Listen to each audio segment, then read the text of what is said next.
live on Instagram, right? Yeah. Live on Instagram. So we should be live everywhere. Did YouTube work? It Yes. did. YouTube worked. Instagram worked. Facebook worked. Okay, amazing. We're live everywhere, everyone.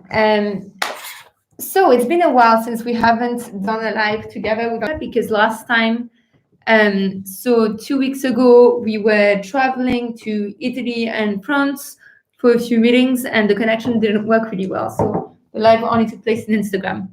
Yes. So we are guilty. And we have a lot to catch up on as a result. So we have quite a busy program today. We're going to tell you about the updates from now, so the new countries that joined and all of the local teams we created. There's a lot. And before giving you an update on the climate emergency campaign and the upcoming women's rights campaign. And then we'll tell you about something really exciting. It's the fact that we're recruiting lots of people at the moment. By lots, I mean 2 people, 2 positions, and we got over 200 applications. So it's a lot of people. We'll tell you about it. A lot of applications. Yes. Then we're gonna venture into a more political discussion on current event, especially the coronavirus situation and what's going on in northern Syria, which is incredibly worrying. And finally, we obviously always take a question from the audience, but feel free to ask questions throughout the live, as we're gonna take it also as we speak. So, You want to start with the update from the countries? I would be incredibly happy to start from the update of the countries. Just checking that we are live from the correct accounts, but I think yes, I think this is an our account, so they should be perfectly working. So now update. I have a wonderful news. If Colombe can, yes, we have a wonderful map in front of us because in the last 3 weeks, we worked really hard, despite the fact that we're only 2, but soon we're going to be more, to open teams everywhere in the world. And I'll give you just some countries where Today Now is operating, which are countries that we selected because we did not expect to get there so fast, to be fair. So obviously we knew that in certain cities it would be easier to expand, like London, Geneva, really international cities. But in many other countries where actually they are either more remote or less they have a less international crowd, we didn't expect to get there. But actually we are there. So let me tell you. What are the countries? I know. I want to tell you. Let me tell you the countries. So first of all, Hungary, Budapest, that for every European might sound interesting as an example because of the strong nationalism and populism that has governed Hungary for the next almost decade. Another country is South Sudan, which we didn't have any contact before, so we're really happy to find a group of volunteers that wanted to start a local chapter. Costa Rica, San Jose. Here we expected it because we had a lot of Costa Rican really active members from early on, but for someone not inside of now, it might come as a surprise that we already have an active team in San Jose, Costa Rica. Colombe, you want to continue? Yes, we also have Singapore, which opened, which is very exciting. We have teams in Poland, in Ghana. Kenya is still one of the big success stories. So we're opening now all over the coastal region and in many, many cities outside of Nairobi, which is very cool. So basically, we had a lot of expansion and we tried to make sure that we didn't just expand, in our home countries, so France and Italy, but that we expanded all over the world. So we spent a lot of time working to find campaigners and so on across the world, and it's very exciting. Yes. So we are incredibly happy about the expansion. It's really hard to manage. That's why we are hiring, because it's a month and a half that we're in, and we have really difficulties in catching up all the initiative and the energies of our local team. So that's why we have to double up the team. But it's really, really exciting because we didn't expect to get as far. And we are a global movement. That's the most important thing. After a few weeks we were ready, but now for sure we can definitely state it. We are a global movement. because we have people everywhere in the world, in every single continent, and it's really exciting. We're looking at comments at the same time. El Bovo said that you missed the Geneva Meetup, which is tonight because you had a French class. So good luck with your French class. Don't worry, there'll be another one. Alexandre, who's organizing it, will be doing other ones in the weeks to come. So We're a bit sad, but we understand. So you'll have a chance to go with even better French. Exactly. So this is more or less the update on the geographical expansion. So it's just exciting to see how we're going places everywhere in the world. And we'll keep you updated, and hopefully we're gonna have even more action on the ground really soon with our campaign manager supporting that. So that's the first update, and I think we can tell you just in terms of internal updates before moving to the campaign side, a bit about the fact that we're hiring. So as we mentioned, we're hiring a communication manager and a campaign manager to join the team. We're hiring both in Brussels and remote. The idea is really that we need help and we need help quickly. As Andrea said, we're struggling to keep up with all of the teams that are popping up, and we want to make sure that we actually manage to give the best support to the local campaigners that are creating the teams on the ground and pushing forward the campaigns. Because as we always say, the point of having local teams all over the world is to push forward the campaigns. So right now we have the global climate emergency ones where teams are collecting signatures, pushing their governments and so on. But we want to make sure this continues, and so we need support. I really like the comment that we received. It was about a local team in the Canary Islands. Let's go, my friend. I'm very happy to visit you for this one. Exactly. So if you are interested in helping us, we still don't have a local team there. Just drop us a message here on Instagram or an email at info@now.world, but maybe Instagram is easier. And we're gonna immediately contact you, and if you want, work with you to open a local team. It's definitely not time consuming. It takes just a few hours every week or every second week, so it's definitely not a big commitment, but it's really fun. And I mean, also I've been connected with people from everywhere in the world, sharing best practices, understanding what works and what doesn't work. It would be really cool. Yeah. So please help us open a team in the Canaries. So just to go back to the jobs, so we're hiring, we received over 200 applications within the span of a week and a half, which is amazing. We really got some high quality ones from people all over the world. And just so you know, we'll be keeping the application process open until next Tuesday. So we forecasted to keep it going for a bit longer, but we had too many applications as well to review for 2 people. So we want to make sure we give everyone proper consideration.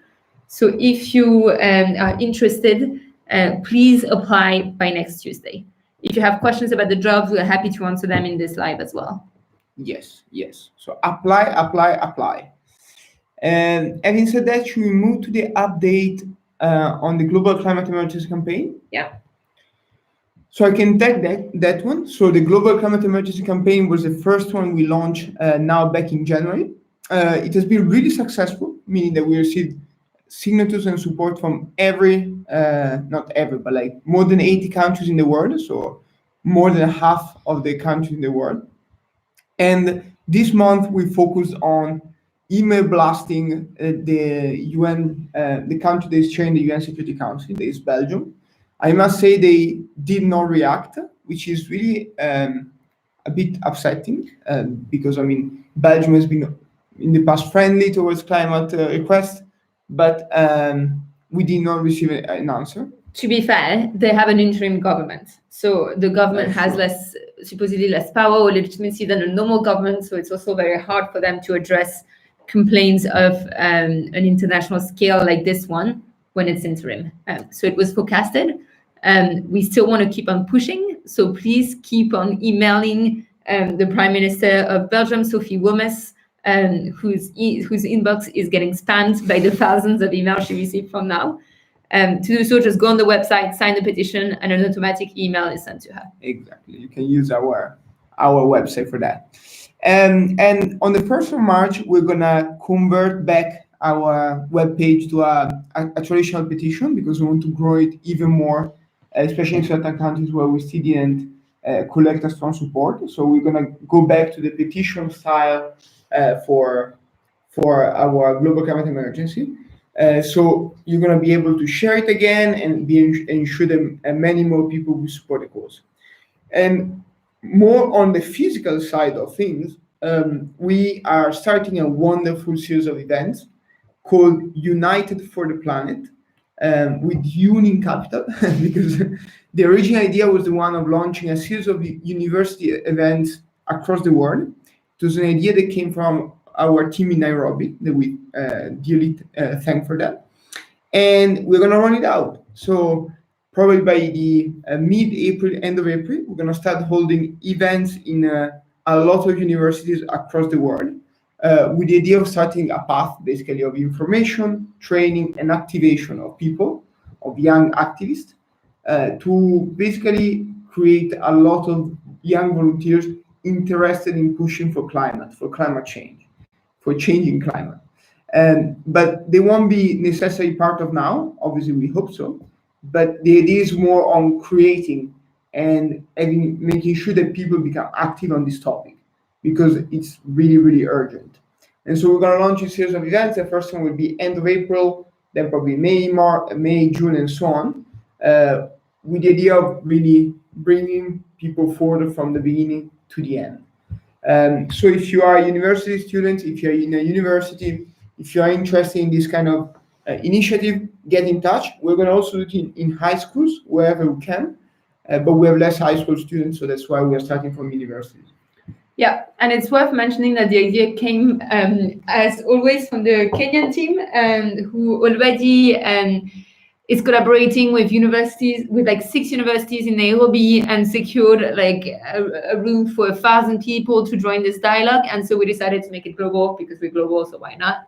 But I think it's going to be very exciting to be able to discuss the climate emergency, think about actions and so on in a connected way between all continents.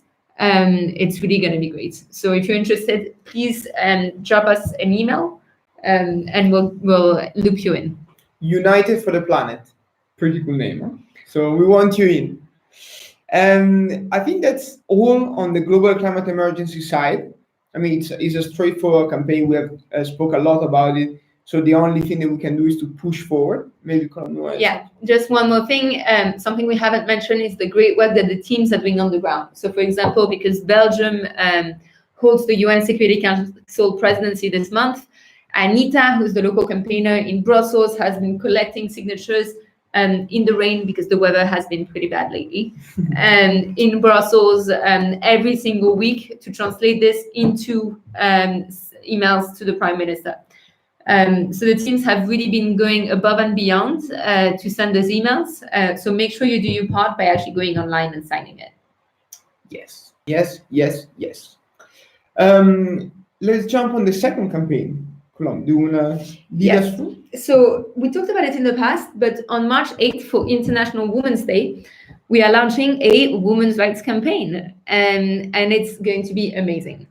So basically, we are going to demand parity in political positions.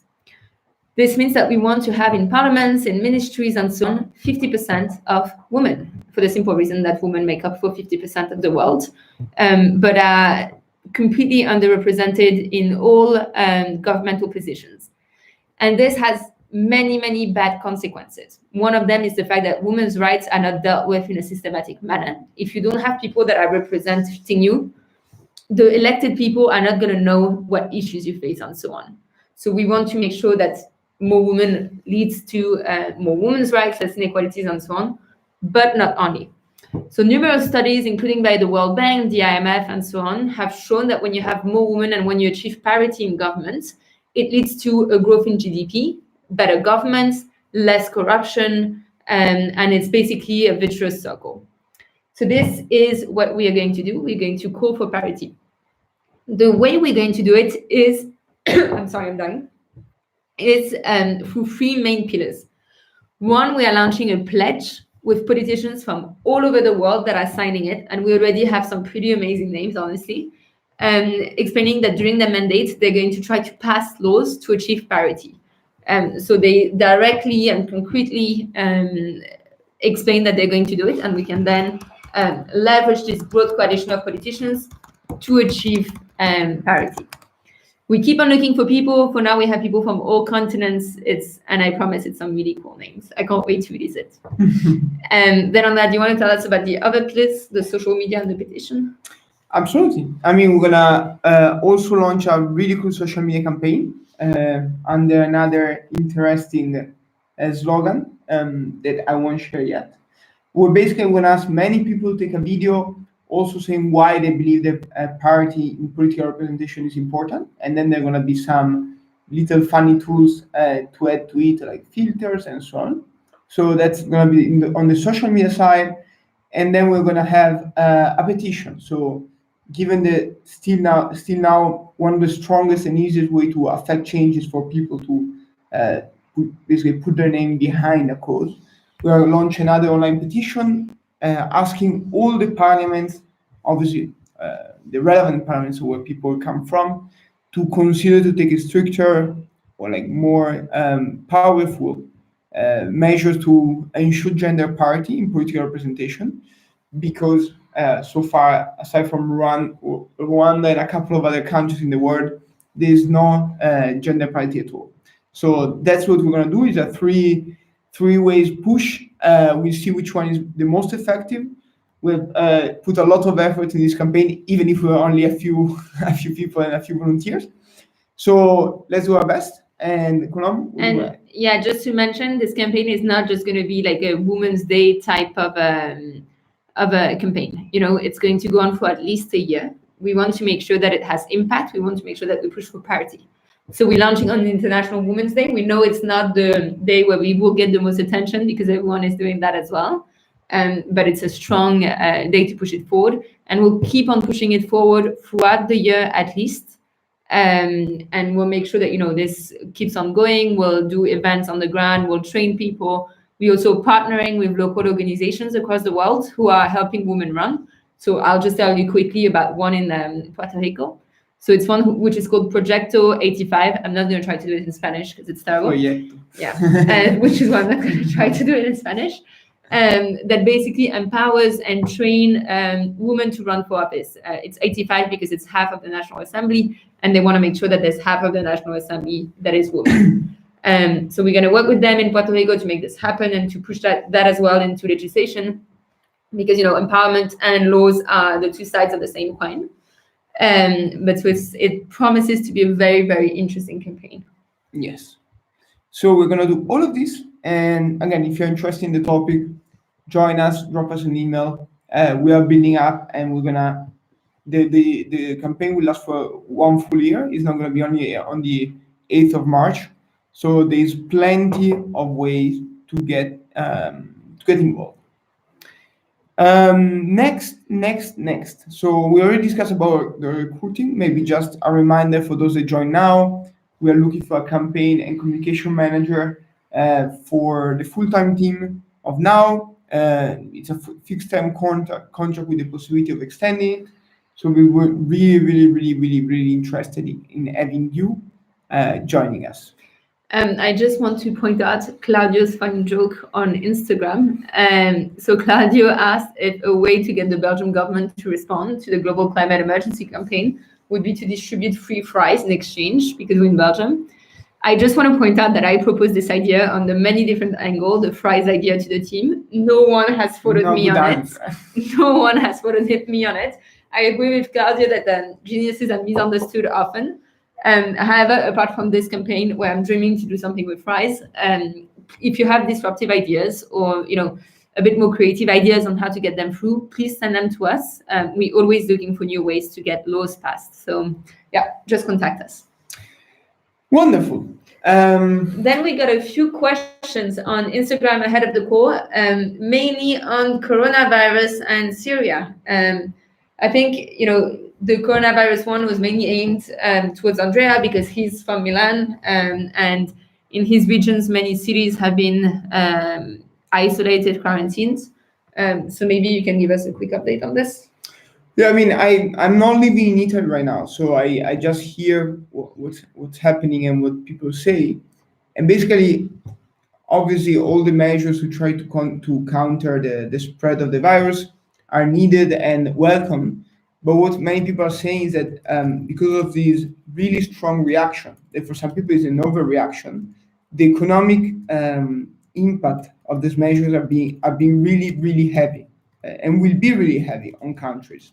And obviously, Italy is one of the first. China is being definitely the most hit. South Korea, Iran, but this is gonna spread, and so we need to understand how to cope with a disease that is obviously has really strong consequences: 2% death rate, 20% of hospitalization when people are hit, but it's not as bad as Ebola or other big pandemics. But it seems that for many governments, is precautions are really extensive, and this will impact a lot the life of citizens. So For example, today on Twitter, we saw an image going by of a letter from the European Parliament to Italians explaining that their traineeships were revoked because they come from the touch region, which, I mean, I'm the sorry, traineeship starting in 3 days, it's right? a bit, yeah, you can test people and so on, but it's a bit ridiculous. You're not going to shut out completely an entire nationality just because there are some cases. And I mean, we feel this particularly strongly because we are based in Europe, but obviously, probably what went on with China for a month and a half was even worse. And obviously, China is suffering a great lot from the epidemics. So, what we want to say is we are I think, on the side of those saying, okay, we have to be careful, but we can't stop living because of the disease, especially because it's a disease that, again, it's strong, has really negative consequences, but it has also really low death rate.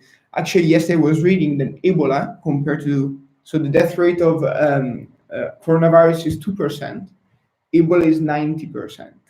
So I mean, these to compare the different weight of different epidemics, and obviously the data will change. Maybe we will get worse, maybe we will get better. It's just the beginning, but more than just saying, restrain and stay calm, I would say really let's try to live our life, because if not, we can't overreact. I mean, this is not the way it should go. And the really sad part is that, here in Belgium, we've seen it. I'm from France and it's been really bad, but there's a lot of racism that has flared up as a result.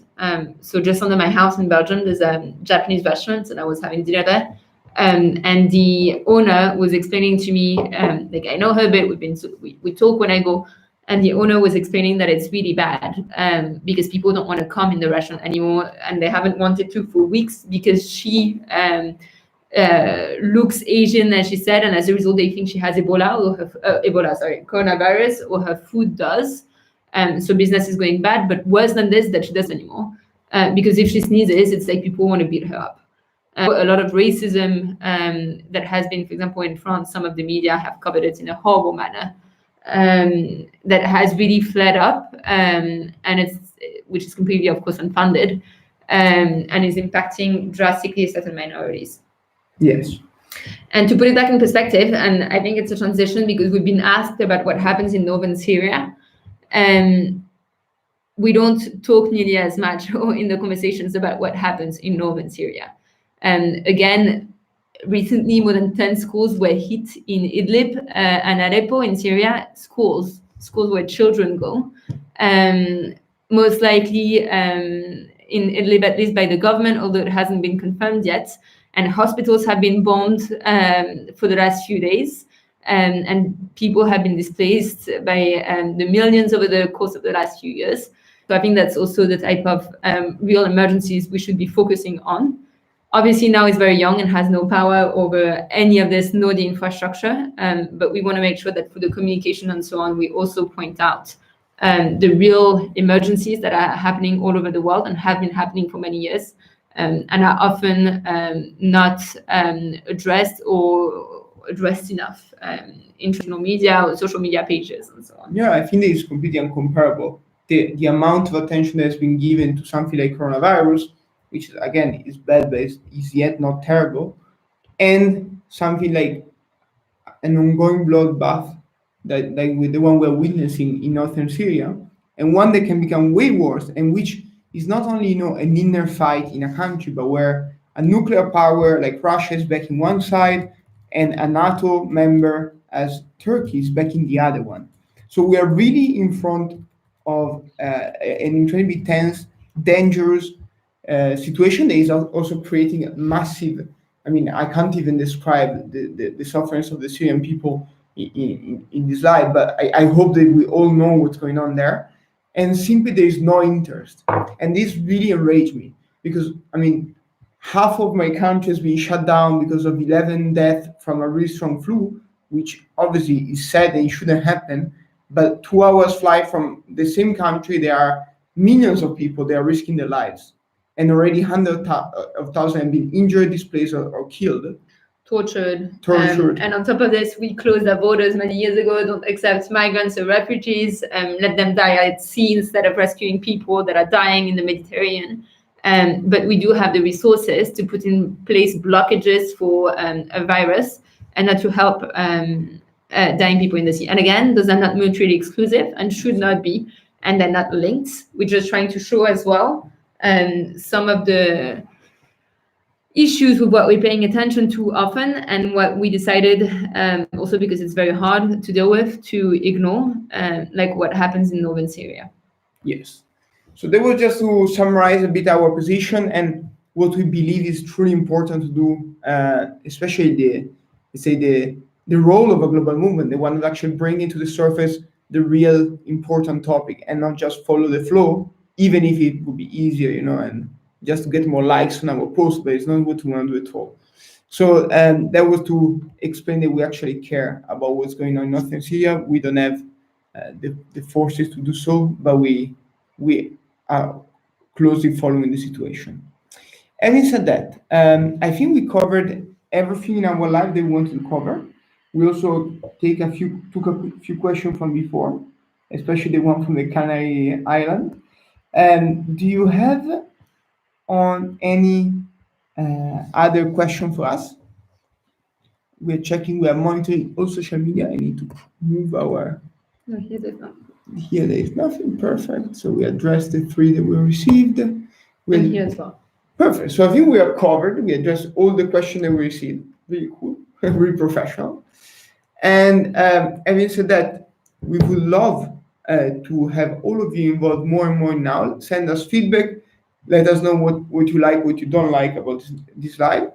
And Colombe, do you want to give the final goodbye? And apply for the positions. If you want to join the team, contact us to open local teams. Let's actually act to change the future, not wait for others to do good. We have lots of exciting campaigns coming up, so please join us. See you soon, guys. Oh, unless Colombe is asking something. No, perfect.